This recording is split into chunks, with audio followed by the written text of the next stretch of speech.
So we'll have a quick discussion on some building products trends. Dan, why don't you start by sharing the trends that we talked about this morning? Number one in people's minds, the looming tariffs, and they're going to hit the building supplies, whether they're manufacturers or distributors, pretty hard, because so many of the raw materials are imported from elsewhere, and even finished goods are imported from elsewhere. So that's going to be top of mind, and people had to respond to inflation by raising their prices, and they found out operationally they couldn't do it very quickly. This is going to be a similar thing where you have to respond to it, but it's probably a one-off thing.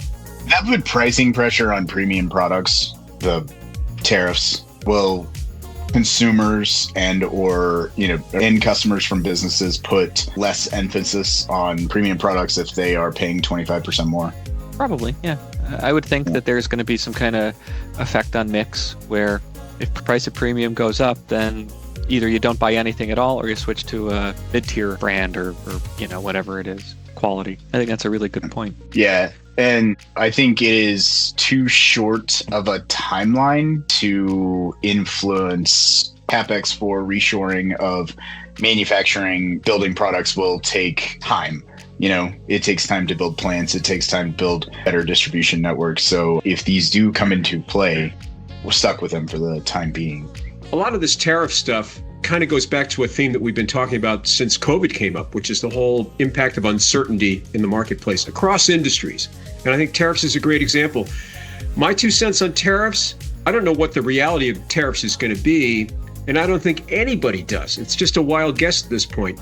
And with this uncertainty still in play, it almost seems like, and I know we've used it a lot and we keep talking about it, the whole idea of agility and handling uncertainty and being able to move quickly, I think that still applies. Yeah, the importance of moving fast is going to be a lot because policies are going to appear at the drop of a hat randomly, and they're going to disappear on the same calendar because they'll be negotiated away or whatever. So things are going to come and go very quickly, and it's going to be kind of chaos from a pricing perspective. Like supply chain, you need to know where you're getting supply. I mean, it's crazy. And pricing across the globe is going to be crazy because currencies are going to move a lot more than they've moved in the past on a relative basis. And building products is going to be a great example because building products, I'm guessing Canada has to be our number one trading partner in building products.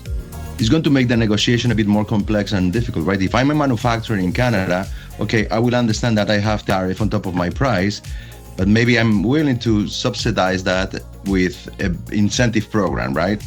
But I'm going to then ensure or enforce that you abide to the volumes that you're telling me you're going to buy me. So I think that there might be a ramification of benefits of more complex deal management incentive programs.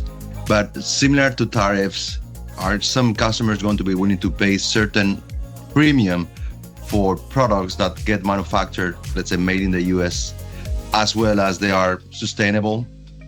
Is this something that we perhaps can see affecting as well the building industry material?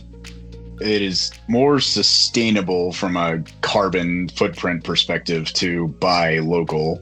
But, from a economic perspective, do local suppliers raise their prices to just below what the international suppliers are charging? If I was producing locally and all companies that were, bringing in a product on a 25% tariff, I'm going to raise my prices to just below this. That's what tariffs do. That's the problem. This has been a fantastic conversation. So thanks everyone for your participation so far.